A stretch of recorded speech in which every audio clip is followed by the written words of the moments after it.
Good morning, my dear students. Today I will take up the topic direct bending stress. So let us start.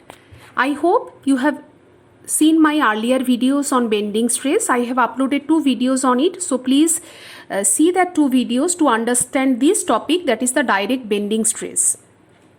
Okay. Now let us first concentrate on the diagram.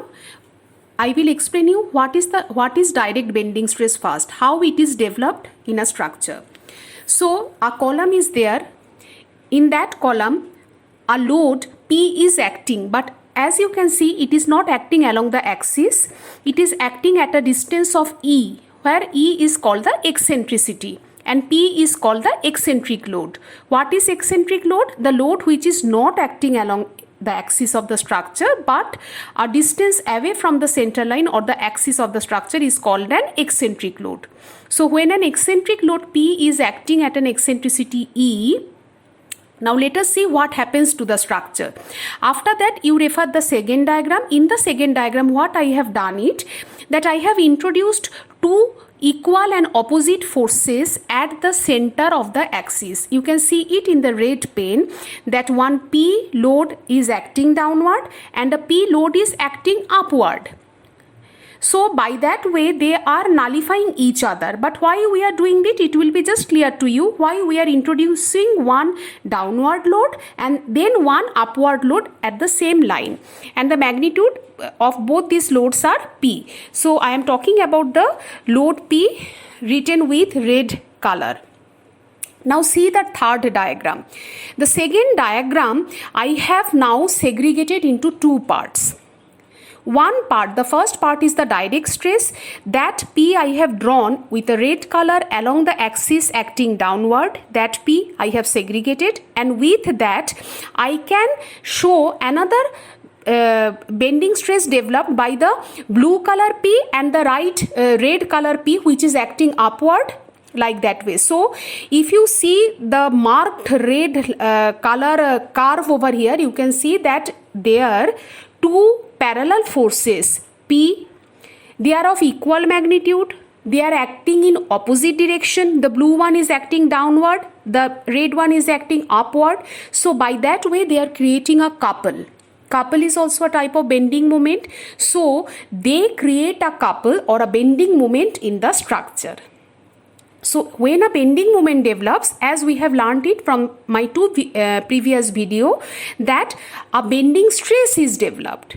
So actually let us go back to the first diagram. So the first diagram I have done some manipulation to show you that when an eccentric load is acting on a structure, it generates number one bending direct stress.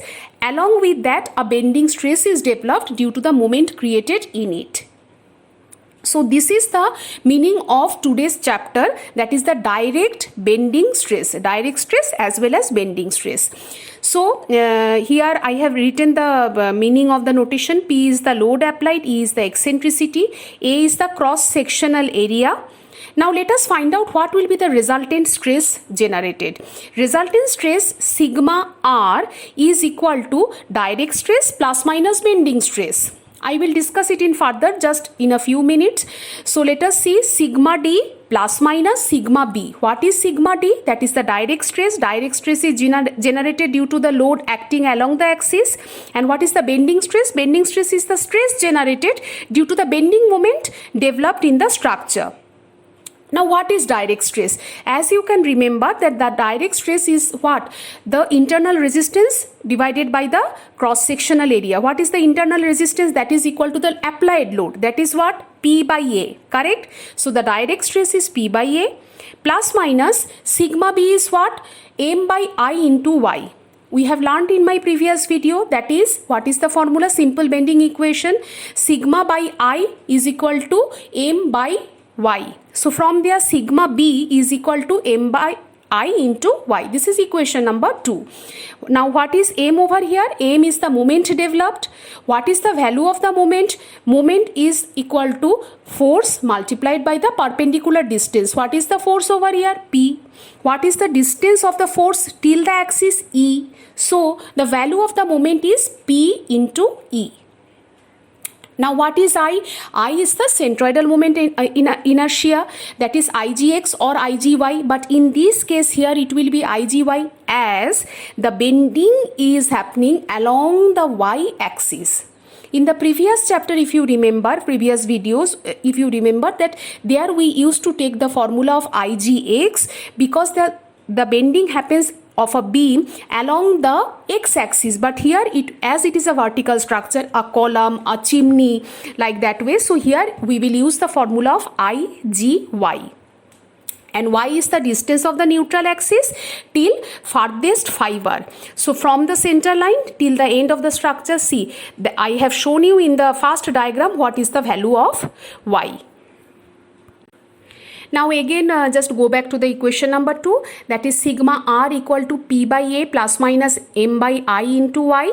So if we are asking that what will be the maximum resultant stress, so sigma max will be p by a plus m by I into y, we will take the plus sign over here, and minimum resultant stress will be p by a minus m by I into y. So let us name this equation as 3 and 4. Before proceeding further, let us just concentrate on the equation we have just now discussed, and let us see that how to draw the stress distribution diagram for direct bending stress. Because if we discuss this thing, we can proceed further with the further concept of this chapter. So let us concentrate on the left hand side first diagram. Here I have drawn an isometric view of the column. Now please understand over here that I am taking a cross section. So please understand that here I have shown the P load acting at an eccentricity of E from the center line, center axis. And where is the P load acting? P load is acting at that point. So what is the side? Which side is closer to the eccentric load? The side AB is closer to the eccentric load B. Okay, so you have to keep it in mind, and CD is far from this eccentric load. Currently just keep this in your mind. Now in the right hand side I have drawn the diagram of the top section, just I have drawn it over here. So A, B, C, D I have drawn. Now the width is the length is B, and D is the width over here, and you can see at the left hand side I have written again the formula sigma max and sigma mean. Sigma D plus sigma B, sigma max, and sigma mean is sigma D minus sigma B. Now let us consider 3 cases for the direct bending stress, and we will draw the stress distribution diagram according to it. There can be only 3 cases. Let us start with the simplest one, that is the case number 1. Suppose direct stress equal to bending stress, that is sigma D equal to sigma B. If that is the case, so what will happen to the maximum and the minimum resultant stress? We want to see that. For that you have to refer to the formula written at the left hand side. So you see that if sigma D equal to sigma B, what will be the value of sigma mean? Sigma mean will be 0. Because if sigma D equal to sigma B, then it becomes 0. So what will be the minimum stress in this case? Minimum stress will be 0. And what will be the maximum stress? Maximum stress will be sigma D plus sigma B equal to 2 sigma D or 2 sigma B, correct? Because they are equal. So in that case, what will be the stress distribution diagram? One side it will be 0, the other side it will be sigma max. Now the question comes over here, how we will know where it will be 0, where it will be sigma max? For that, as I have explained you just before, that as P is acting, that AB side is closer to the load, eccentric load P. So at the AB side, the maximum value will occur. So sigma mean will be 0 at the CD side, as that side is far from the eccentric load. Let us see case number 2. Case number 2, what it can happen? That sigma D value is greater than sigma B. So what will happen? So in that case, sigma max will be some value, but it will be positive 1. And sigma mean will be, sigma D is also greater, as sigma D is greater than sigma B. So here also some positive value will come. What value we will come? We will see when we will solve the numerical. But concept wise I talking about, that both the sigma max and sigma mean will be positive value. We are only talking about the positive or negative. Okay, so both here sigma max will be positive and sigma mean will also be positive. So, and one more important thing, as I have written it over in bold letter or colored format, that is in this chapter, please keep it in your mind, we consider compression as positive and tension as negative. Compression as positive, tension as negative. Okay, so let us come back to the case number 2. In case number 2, both will be positive. Sigma max, sigma mean, both will be positive. What value it will be? We will see according to the numbers given in the question, but both will be positive. So in this case, the stress diagram will be sigma max again at the side AB, sigma mean the other side, and then it will be a trapezoid format. Now let us concentrate the most important one, that is the case number 3. Suppose sigma D is less than sigma B. I repeat, sigma D is less than sigma B. Tell me what will happen in the sigma mean. Sigma D, if it is less than sigma B, so sigma mean will be, the value of the sigma mean will be negative, correct? Correct? So it will be negative. But sigma max, anyhow we are adding sigma D and sigma B, it will be positive as it is. So case 3, when sigma D is less than sigma B, we are getting sigma mean as negative, but sigma max as well as it is positive. So what will be the bending stress diagram? It will be one positive and one negative, and the negative bending stress will be at the CD side, correct? So here it will be two opposite triangles will be formed. So based on this case 3, we will proceed further for the core of the section. What is the core of the section? We will discuss about that now. Now just now we have seen that for no tension developed, we have to see that only the compression force developed in the structure. So if no tension has to be developed, then the sigma D must be greater than sigma B. Okay, so what will be the problem if there is tension developed? If you see the diagram over here, I have drawn it over here, that when the eccentric load is acting, what happens when an eccentric load is happening at the point B where the sigma max is there? In case of sigma max, it will be compressive stress as well as the bending stress. But what will happen to the edge B? At that point, due to the bending moment developed, the moment will try to topple the side B from the ground, and it will be tensile in nature. So we always want to avoid tensile force, hence tensile stress developed in the structure. So for no tension to be developed, our condition is sigma D must be greater than or equal to the bending stress. So this is the very important phenomena. So what is the value of sigma D? P by A. What is the value of sigma B? M by Y, I into Y. So what is the value of M in the next step? M is P into E, force into perpendicular distance.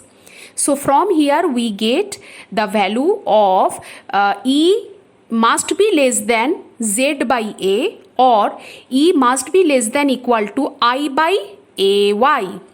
What is Z? Z is the section modulus. I by Y I have discussed in detail in my previous video. So for no condition, for no tension condition, E must be less than equal to Z by A, or E must be less than equal to I divided by AY. This is very important concept.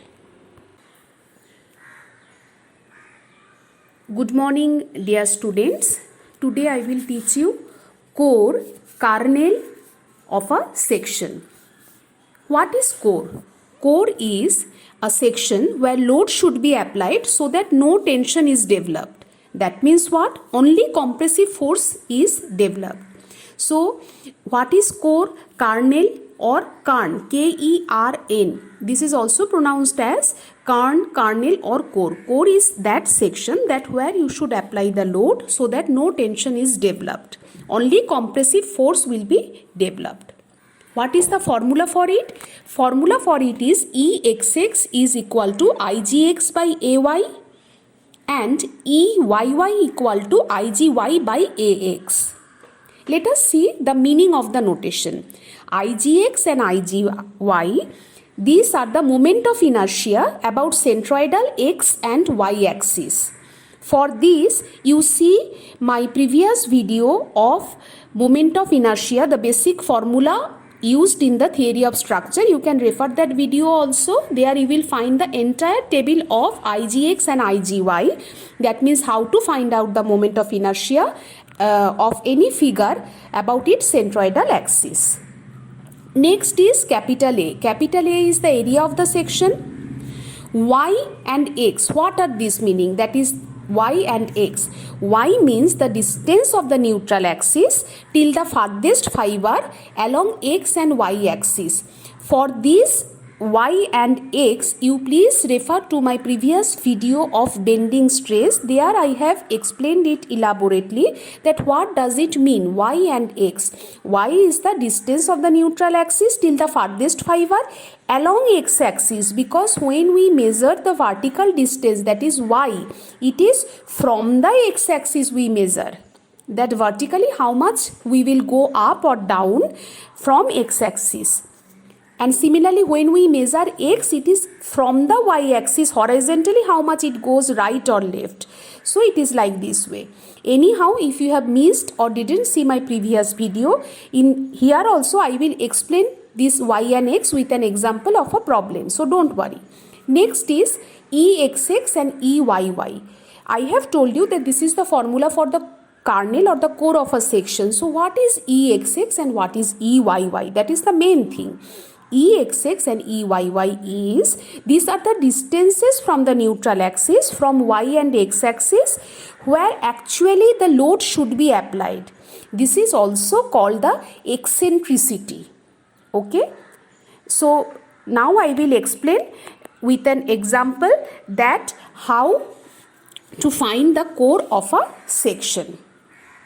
So this is an example. Let us take the example. Find the core of a section, and what is the question? That is the area of the core of a circular area of diameter D. Okay. Now let us take a circular area whose diameter is D, as you can see it in the figure. Now let us apply the formula of the core. What is the formula of the core? Exx is equal to Igx by Ay. So what is Exx? Again I have written down the same formula, Igx by Ay. What is Igx? For a circle, Igx, that is the moment of inertia about x-axis, centroidal x-axis, is pi d to the power 4 divided by 64. Correct? What is the formula for A? Area of a circle is pi by 4 d square. What is Y? Y is the distance of the neutral axis till the farthest fiber along x axis. Let us understand it over here. Y is distance of the neutral axis. Neutral axis lies for a circular section at its centroid. So this is the neutral axis, as you can see with the red line which is passing over here. So from here till the farthest fiber. What is the farthest fiber?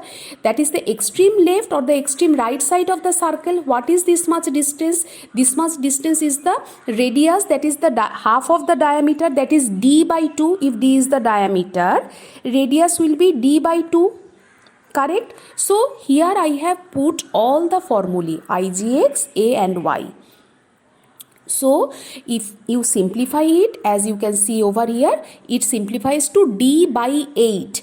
That means eccentricity is d by 8 on either side of the y axis. Please remember Exx, ये जो है, ये जो y axis के around पे d by 8 on this side, left hand side of the y axis, and d by 8 on the right hand side of the y axis. Similarly, as circle is a symmetrical figure, Eyy will also come out to be d by 8. Though the formula is Igy, which is same as the Igx, A remains same anyhow, and x is also d by 2, that is the radius. So for a circle, what is the core of a section? The core of the section is shown in the red color shaded part, that is the core of the section of a circular section. Now what will be the area of the core? Sometimes the question are asked in that way, that find the area of the core. Area of the core will be what? The area of this circle, the smaller circle, red color circle. So what is the area of a circle? Pi by 4 into diameter square. Now what is the diameter of this core? Now see, from here we have found out d by 8 on either side. So what will be the diameter? The diameter will be diameter of the core will be d by 8 plus d by 8. How much it is? D by 4, correct na? So diameter of the core is d by 4 whole square. So if you simplify it, it comes out to be pi d square by 64. So here we have learned how to find the kernel or a core of a section. This is a very important topic from the point of the gate architecture. Thank you. Let us see now middle one-third rule.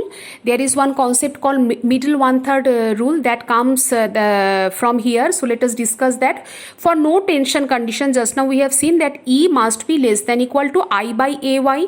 Now EXX will be less than equal to IXX by AY. So let us take up square of side B. Square of side B. So what is the IXX for the square? That is 112 into b to the power 4. What is the value of a? That is the area of the square, that is b square, side square b square. And what is y? Y is equal to b by 2. So if you simplify it, we get EXX is less than equal to b by 6. Similarly, we can see that EYY should also be less than equal to b by 6. As square is symmetrical, if we can find out EXX, it will be same for EYY. Now let us understand the meaning of EXX and EYY. EXX means eccentricity about the x-axis. About the x-axis means from the x-axis it will be b by 6 above, b by 6 down. EYY less than equal to b by 6 means EYY equal to b by 6 means from the y-axis it is b by 6 left hand side and b by 6 right hand side.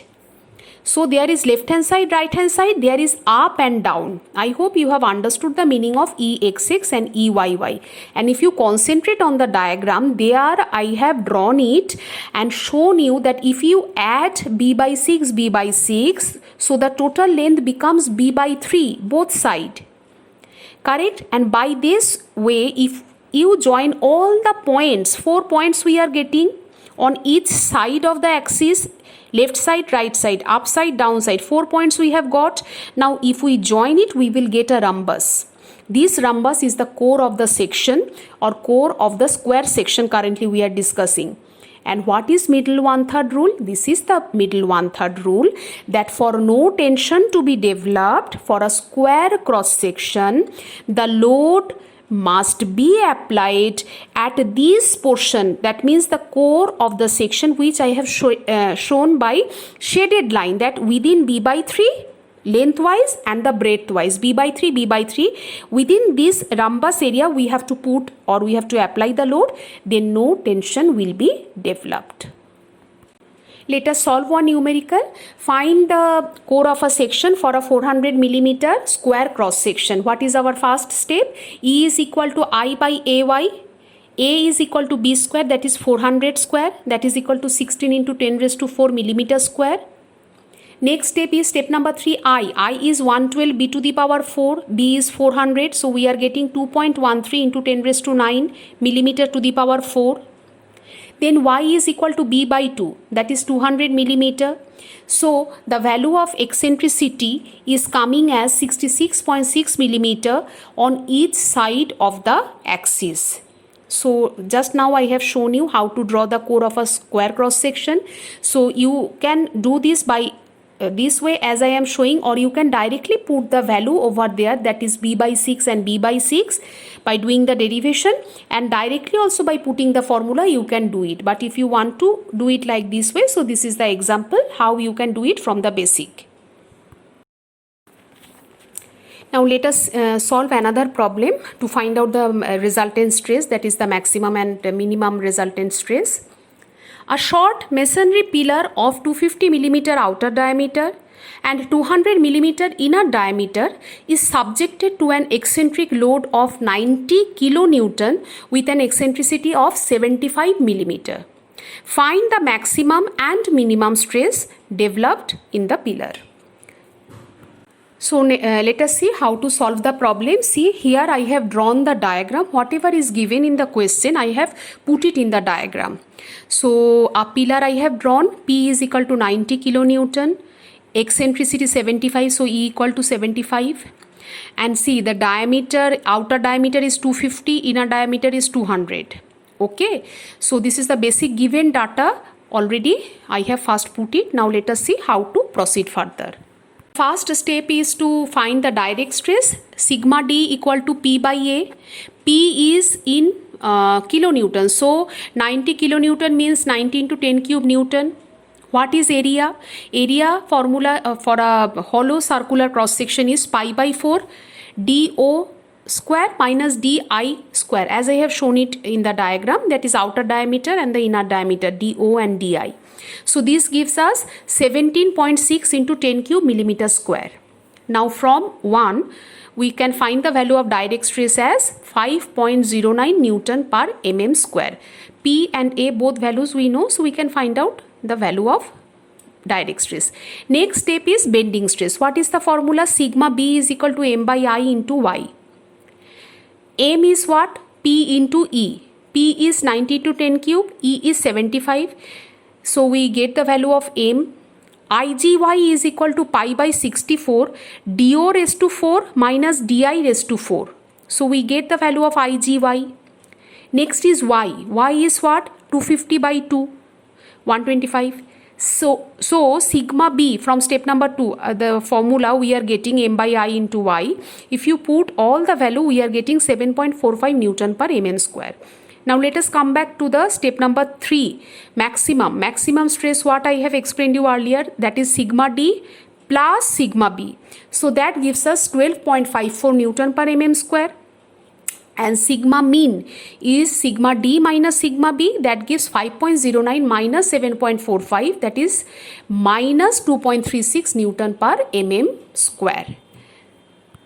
So finally, if we have to draw the bending stress diagram, direct bending diagram, so as I have shown you in my earlier slide also how to draw the resultant stress. So here in this case, one is positive, that is the compressive one, 12.54 maximum value, and the minimum value is coming as negative, that is the tensile stress 2.36. So this is the direct bending stress diagram. So by this way you have to solve the problem of this chapter. Hope you have understood this topic. If you find it useful, please share it with your friends, give a like over there, and if you have any doubt or any query, put it in the comment box, or you can mail me at professor.megadatta@gmail.com. Thanks for watching.